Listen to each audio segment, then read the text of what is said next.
Umberto Casarotti nació en 1934. Durante su formación en la Facultad de Medicina de la Universidad de la República, trabajó como docente en las cátedras de Histología, Anatomía Patológica y Medicina Legal.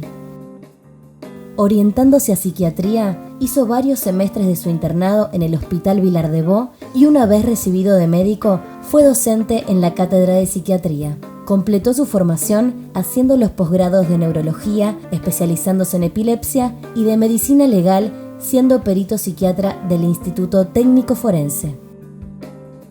Desde 1961 se ha dedicado al estudio, al desarrollo y a la exposición de la obra psiquiátrica de Henry Ey.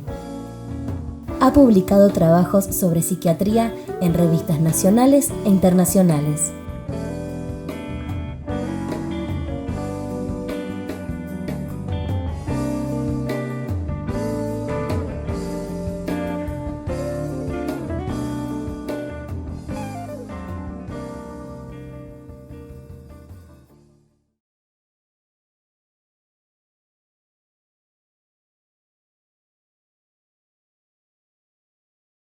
No es que esta vida en vigilia se apague y quede en algún lugar escondida y que esta noche cuando nos ponemos a dormir entonces aparece, sino que en realidad es un cambio, una transmutación que el sistema nervioso genera sobre la vida mental. Más que en vigilia vamos a empezar por la noche. Por la noche digo por el hecho de dormir, soñar, fenómeno hipnonírico. Es que en primer lugar hay una disolución de la orientación temporoespacial. Y hay una disolución de la capacidad sintética del pensamiento, ¿verdad? O sea, prácticamente todas las funciones intelectuales, la integración de la realidad en formas inteligibles, que es lo que permanentemente hacemos, que es que categorizamos la realidad para poder entendernos, durante el dormir desaparece. Es decir, el pensamiento aparece como desflecado, y podemos decir así, ¿verdad? La creencia que uno tiene cuando está soñando, porque claro, el fenómeno es hipnonírico, ya no es una creencia como esta que tenemos en este momento, en el cual siempre cabe la duda. Las vivencias de la noche son creencias del sueño, son creencias asertivas. O sea, el sujeto vive la cosa afirmándola de un modo innegable. Todo pasa a tener una característica especial, que es la que trabajó tanto y descubrió Freud, ¿verdad? Que es que de alguna manera esa vida caracterizada por esta negatividad con respecto a la vigilia está llenada, cubierta, diríamos, no permanentemente, pero por el sueño, por el fenómeno onírico. Fenómeno onírico que tiene, ¿verdad?, algunas características que describe bien: la condensación, la sustitución, la simbolización, etcétera. Que es la parte como el modo de vivir, pero un modo de vida que es interesante señalar esto. Normalmente decimos, cuando me acuesto y me pongo a dormir, es como que en el sueño me elevo, ¿verdad? Hay un análisis que ella hace de un trabajo de Binswanger, que se llama El sueño, sobre el sueño y la existencia. En realidad, Binswanger lo que dice es que en realidad, cuando nos ponemos a dormir, en realidad caemos en el dormir, que el sueño es una caída, porque lo que está por detrás del sueño como fenómeno positivo es precisamente esto que se ha perdido de vigilia, ¿verdad? En cambio, cuando nos despertamos, no solamente nos ponemos de pie, sino que de alguna manera, sino que organizamos precisamente esa nueva vida mental, y esto normalmente en forma muy rápida, tanto que perdemos precisamente todos los niveles que la patología ha develado, los niveles de desestructuración del campo de conciencia, por los cuales fundamentalmente tenemos tres niveles de organización, digamos. En primer lugar, orientamos la vivencia temporoespacialmente. Segundo, somos capaces de diferenciar los espacios vividos. ¿Qué quiere decir esto, ¿no?, que usamos tan a menudo? Bueno, que nosotros podemos en este momento estamos acá presentes y diferenciamos lo que tenemos presente de todo lo que estamos pensando, o de todo lo que estamos imaginando, de todo lo que estamos recordando, de todo lo que estamos proyectando para el futuro. Lo podemos tener en el momento presente, pero lo tenemos que tener de manera diferenciada. Y el poder de la vigilia es precisamente diferenciar estos espacios vividos.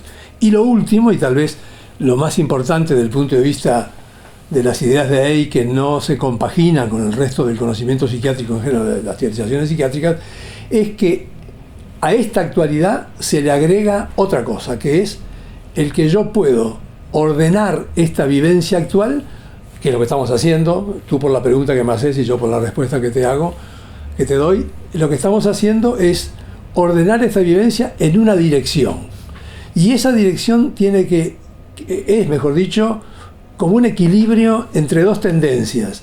La tendencia a quedarnos en el pasado y la tendencia a perdernos o a evadirnos en el futuro, ¿verdad? Entonces, el poder hacer de esta actualidad, de este presente, un acto. Y este acto es en el que yo me hago presente. Esta es un poco la idea, la gran diferencia entre la vigilia y el fenómeno hipnonírico. Es decir, que tiene su propia temporalidad, digamos así, pero no tiene la temporalidad que tiene la vigilia, que implica la organización temporal y espacial. Exacto. Porque en realidad también es una forma de vida mental y por consiguiente, como seguramente lo vamos a conversar, es una organización temporal. Sí. La conciencia, o mejor dicho, como dice Hay, no sustantivando la palabra, sino señalándola como el modo de ser consciente, es un modo de ser temporal.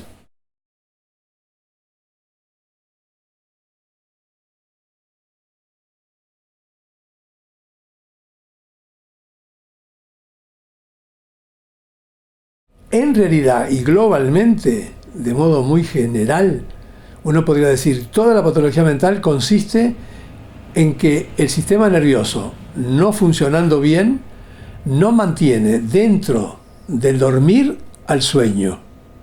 Y el sueño empieza a invadir la vigilia. Y esto en dos formas, ¿verdad?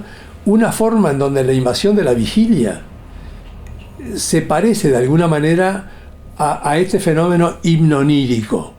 ¿En qué sentido? De que el paciente tiene una cierta alteración del campo de conciencia, de su transparencia, de su lucidez, como pasa cuando nos estamos durmiendo, por ejemplo, y al mismo tiempo lo que aparece tiene algo similar a lo onírico, similar al sueño. O sea, no es lo mismo, porque una cosa es el fenómeno normal hipnonírico y otra cosa es la patología que de alguna manera es, diríamos, hipnonirosímil, ¿verdad?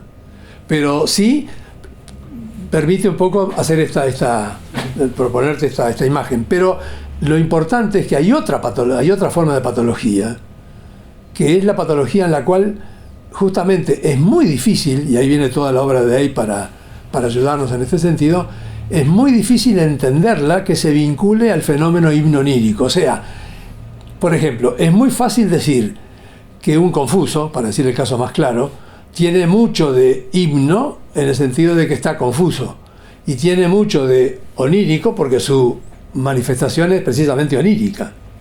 En cambio, ¿qué tiene de menos, qué tiene de sueño, de dormir?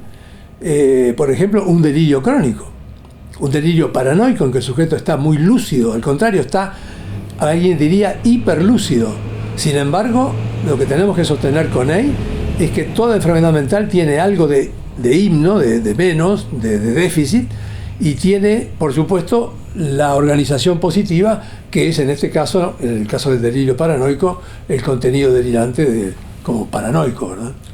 O sea que la idea es esa, el sueño no queda contenido en el dormir de la noche. Por eso es que además toda la patología mental, sobre todo la que en algún momento vamos a llamar aguda, la patología mental, sobre todo la aguda, no solamente es un trastorno estando en la vigilia, sino que siempre implica un trastorno del fenómeno del dormir, que por eso es tan difícil de aceptar lo que está pasando hoy. Y es que se estudie en los textos psiquiátricos, incluso en los DSM, por ejemplo, se estudien los trastornos del dormir soñar como si fueran trastornos que pueden ser estudiados fuera de la psiquiatría. No, cuando tiene que ver con la patología mental, no es un tema de cantidad, ni de duración, etcétera, sino que tiene que ver con la calidad del fenómeno hipnonírico. Está alterado la vigilia porque el sueño infiltra la vigilia, y está alterado el fenómeno dormir-soñar porque está desorganizado el sistema nervioso que está por detrás de ambos, ¿no?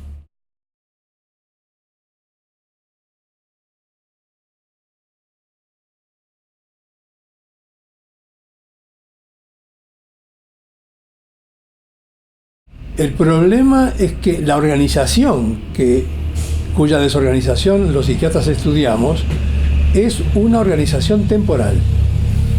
Y esta organización temporal tiene la característica de que precisamente, ¿en qué consiste? En que puede disponer del tiempo, ¿verdad? Por ejemplo, nosotros en este momento, por nuestra organización del campo de conciencia y también de personalidad, podemos disponer del tiempo. Y lo que podemos hacer es lo que estamos haciendo. Por ejemplo, polarizarlo en esta actividad actual, ¿verdad?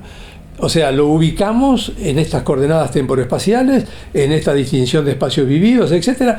Pero además, como te decía hoy, tenemos la posibilidad de alguna manera, no solamente de focalizarlo en la actualidad, sino de polarizarlo en el proyecto. Por ejemplo, tú tenés el proyecto de hacer estas entrevistas, yo tengo el proyecto con gusto de poder cooperar en esto. Es decir, esto es inseparable. O sea, no solamente los dos estamos en este momento presentes, sino que podemos ponernos presentes, ¿verdad? Y ponernos presentes es que transformamos, como te dije hoy, esta actualidad en un acto, en una acción.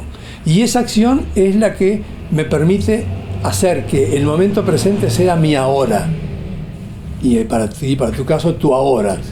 Y hay una palabra francesa que ayuda mucho en este sentido, que es dicen ellos que la hora es el maintenant. Que aunque no sea así, lo que te voy a decir me sirve mucho, que es como que yo tengo el tiempo en la mano, ¿verdad? Y tengo el tiempo en la mano quiere decir que con ese tiempo me pongo presente. Y entonces, esta explicación que te estoy dando ahora seguramente es una hora diferente al que podía darte hace 15 años atrás.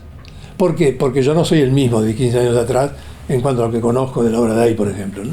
Entonces, esto por un lado, esta es la organización que es una organización temporal. Entonces, las dos desorganizaciones que tú señalaste, yo creo correctamente, que tienen que ver con esta organización temporal, son de que esta temporalidad es, por un lado, sincrónica, es decir, tiene que ver con este tiempo, que tiene que ver con esta limitación de este espacio, pero tiene que ver también con otro tiempo, que es diacrónico, que es el tiempo que uno va atravesando a lo largo de la vida y que cada momento de la existencia, ¿verdad?, de alguna manera se focaliza para hacerme presente, pero a su vez no solamente me hago presente, sino que después lo incorporo a mi tiempo diacrónico. Entonces hay una patología que ahí llama patología aguda, que en realidad creo que la vez pasada algo hablamos de esto, pero ahora viene bien señalarlo con claridad. Esta patología aguda en realidad es un término complejo, porque en medicina lo agudo está vinculado a lo transitorio, incluso tú me lo dijiste en la pregunta, y lo crónico está vinculado a la persistente, y en realidad lo agudo y crónico en el sentido de ahí tiene otra dimensión, y es la dimensión de que en realidad es la desorganización de una dimensión de la vida mental, en lo agudo el campo de conciencia actual, o sea, esta organización temporal sincrónica, y en lo crónico es la desorganización del sistema transactual de la personalidad, ¿verdad?, que es el que se desarrolla a lo largo de muchos años y que me configura como persona y cuya desorganización constituye la patología mental crónica. No aceptar, diría personalmente, la palabra agudo y crónico, porque arrastra la idea de agudo y crónico del resto de la medicina, es muy difícil, yo creo, de acostumbrarse a usarlo, porque en realidad, pero en realidad es necesario hacerlo, porque además esto marca mucho los campos de trabajo.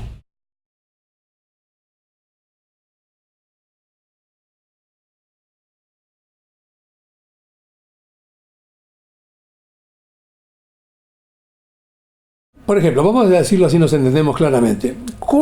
¿Por qué discutimos a veces tanto con las personas que solamente trabajan en psicoterapia y que no tienen por consiguiente una asistencia, no solamente en el plano medicamentoso, que no es lo que importa, sino una asistencia que tenga que ver con la psiquiatría tomada totalmente? Si uno toma totalmente la psiquiatría, un campo es el campo de la patología aguda.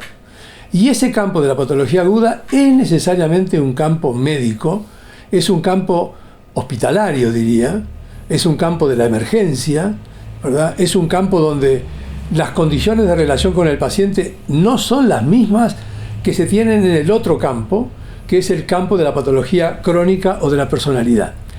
El primer campo es el campo médico, en cambio el campo de los psicoterapeutas es el segundo campo. Entonces, cuando uno escucha que los psicoterapeutas o que trabajan solo en el campo de la psicoterapia discuten, por ejemplo, el tema de la hospitalización compulsiva, la necesidad de tratar hospitalariamente, están hablando de un campo que no conocen en la práctica. Como cuando a veces los médicos, ¿verdad?, que trabajan muy solamente en el hospital o en los servicios de emergencia más todavía, opinan sobre lo que puede pasar en un consultorio centrado en la psicoterapia. Esta división en la patología marca los dos campos de atención que son muy diferentes en cuanto al modo de proceder, a lo que se hace desde el punto de vista terapéutico, pero sobre todo a lo que le permite al técnico que trabaja pensar la psiquiatría.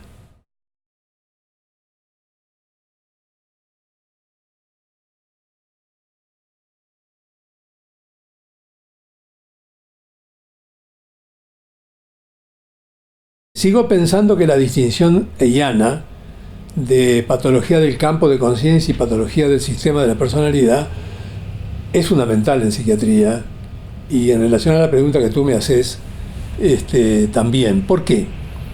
Porque es evidente, además, más allá de lo que cada uno piense, que la patología mental aguda, o sea, la patología del campo de conciencia, que toma, para que así nos ponemos bien de acuerdo, que toma básicamente tres niveles: el nivel más grave, que es el de la confusión mental, el nivel intermedio, que es el de la psicosis delirantes agudas, y el nivel más superficial, que todavía la psiquiatría no acepta integrar con los dos anteriores, los cuadros de manía, los trastornos del humor afectivos, de manía y de depresión.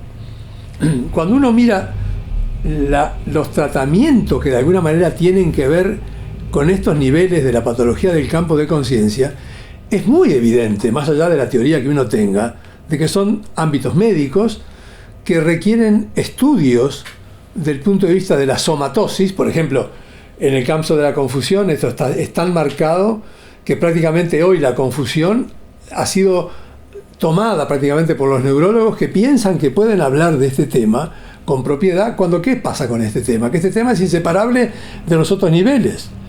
¿Por qué pueden hablar de este tema? Porque en realidad lo que conocen son las causas, porque las causas son claramente somáticas, tanto que en realidad, desde el punto de vista psiquiátrico, muchas veces los cuadros de confusión han sido unidos a los de demencia con el nombre de trastornos mentales orgánicos, cuando en realidad orgánico es toda la patología mental, si no, no habría patología.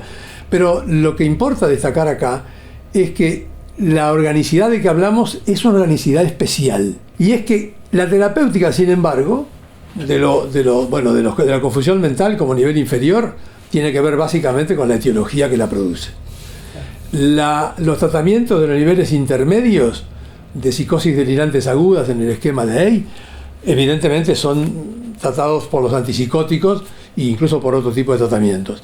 Pero también, y esto es interesante destacarlo, los niveles superiores de trastornos del humor hoy prácticamente han sido controlados de alguna manera por el uso de los reguladores del humor, que en el fondo son formas que también tienen una función antiepiléptica, mostrando la organicidad que está por detrás, más allá de lo que uno teorice después o hipotice sobre su realidad, sobre su estructura. Es decir, la patología aguda es, por consiguiente, una patología que tiene que ver, básicamente, es médica, cuyo estudio tiene que ver con, por ejemplo, uno podría decir, ¿y habrá alguna manera en el futuro de poder diagnosticar alguno de estos cuadros de modo somático? Bueno, acá vale la pena que te señale una cosa.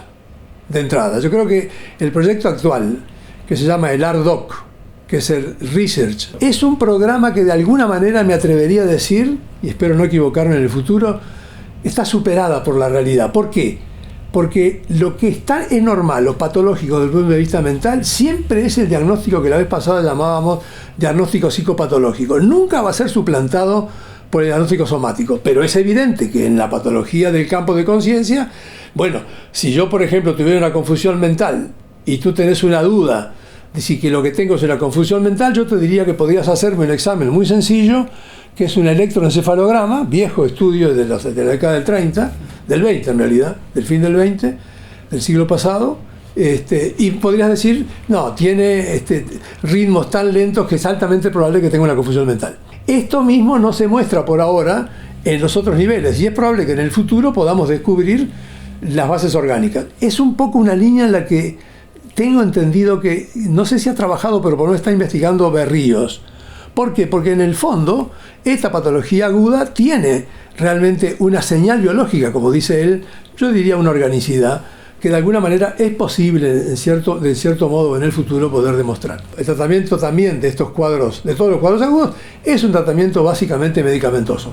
Lo cual no quiere decir que en los niveles menos graves de esta patología, como son los trastornos del humor, sobre todo en los periodos intercríticos del episodio, no sea fundamental el manejo de la psicoterapia. Esto ya lo trabajó mucho Goodwin y Jameson en su libro, es un estupendo libro sobre el tema, mostrando la necesidad que el paciente tiene de saber qué es lo que le pasa, de cómo proceder, qué riesgos no debe correr, una palabra, una forma de psicoterapia sui generis, pero que de alguna manera es fundamental para la mejoría del paciente. Pero en realidad, cuando hablamos de psicoterapia, tenemos que pasarnos a la patología crónica y centralmente a lo que es lo central en la patología crónica, que son fundamentalmente la neurosis, término que un poco ha ido desapareciendo, y las formas, diría yo, también de delirios crónicos. ¿Por qué? Porque aquí lo que tenemos es un proceso psíquico que está presente, y los procesos psíquicos no se mejoran con medicación. Lo que uno hace con la medicación es ayudar a que se pueda trabajar el proceso psíquico. El proceso psíquico fue un término que Karl Jasper trajo a propósito de la psicosis paranoica, pero que en realidad se refiere a todo el proceso psíquico, que es la organización sistemática o no sistemática que la vida mental va teniendo cuando enferma en este sistema de la personalidad. Y acá hay que poner muy cerca de la psicosis a las neurosis, porque hay que separarlas de la normalidad. Las neurosis son, no las neurosis que hoy lamentablemente se ha acostumbrado a decir somos un poco todos neuróticos, no. En realidad lo que somos todos un poco es caracteriales, pero en realidad neurótico es un ser, y basta que preguntar a los familiares y al pobre neurótico para que responda que sí, es una enfermedad severa. Y dice que son primas hermanas de la psicosis. ¿Por qué? Por esto, pues son procesos psíquicos graves en los cuales, ¿qué es lo que puede interferir? La ayuda medicamentosa ayuda y constituye una ayuda para que se pueda hacer la psicoterapia. La psicoterapia es en realidad aquello que, mediante los modos psicoanalíticos, fundamentalmente yo creo, y tal vez también mediante el apoyo del sujeto en los modos más cognitivos, se pueda trabajar esto. Pero la patología del campo de conciencia es más médica, más estudiable somáticamente, por lo siguiente tratable mediante métodos que trabajan directamente el sistema nervioso. La patología crónica es una cosa más alejada de la somatosis, un proceso psíquico más alejado de la somatosis, y ahí hay que trabajarlo psicoterapéuticamente. Promedialmente, si tú me dijeras la cantidad de pacientes, y bueno, son tan importantes el número de pacientes con este tipo de trastornos, sobre todo trastornos neuróticos, y vamos a agregar ahora, en este momento del diálogo, los trastornos de carácter, que por supuesto que la psicoterapia va a ser siempre el que más número de pacientes va a tener, ¿verdad? Que es lo que pasa con los psicoterapeutas.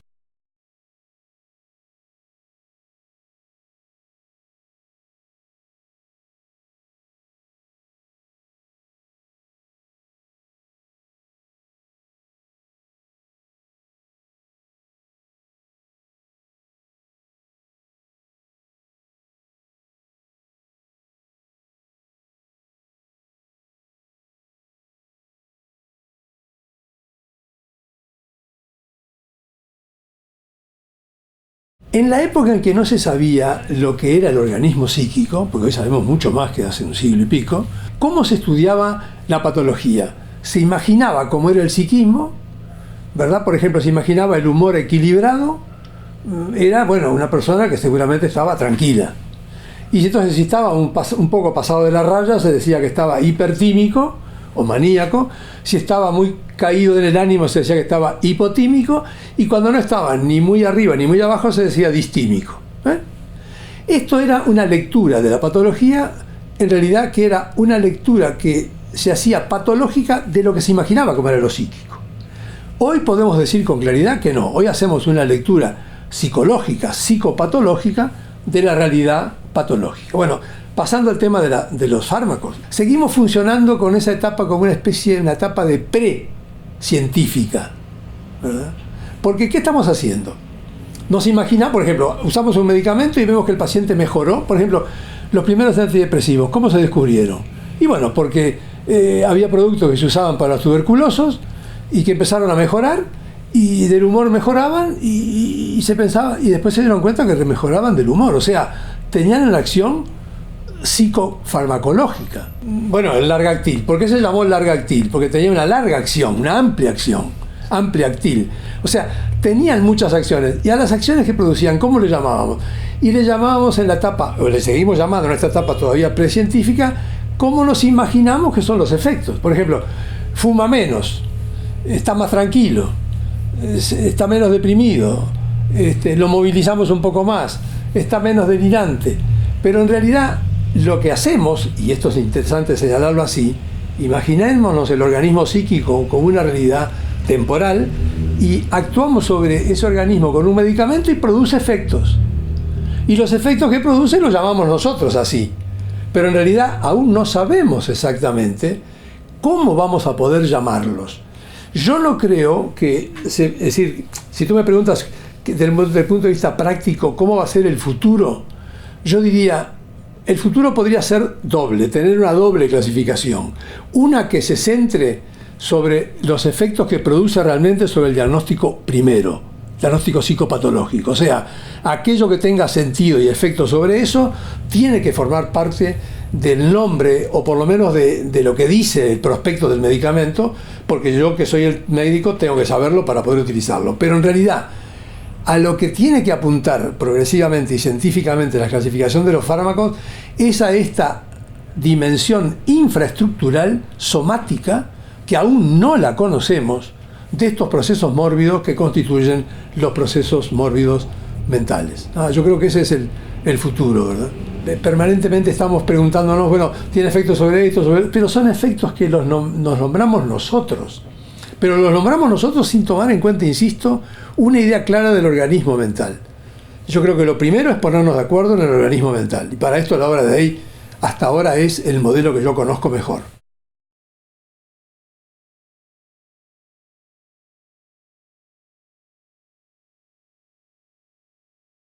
Muy importante. Tan importante es que me viene a la mente en este momento una frase de Day que dice en uno de sus trabajos terminales, en una presentación, en un momento dado se discute con Ricoeur, con Maldinei, con Bis, con otros, discuten en París sobre un libro del que fue el Papa Juan Pablo II, que era un gran filósofo. Tiene un libro que se llama The Acting Person, la persona, que fue traducido La persona en acción. Y discuten el libro. Y él ahí hace un trabajo que se llama El sujeto de la acción.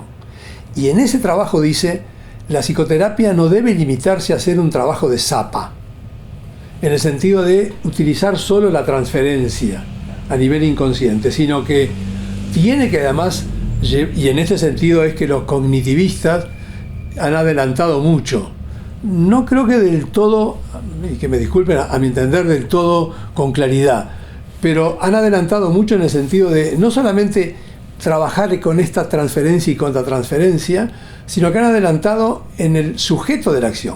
O sea, en el sujeto que cuando es enfermo es agente intencional, involuntario de sus actos, que realmente vaya dándose cuenta de que además es el agente voluntario del cambio que se le está proponiendo hacer. En este sentido, Freud lo decía con claridad.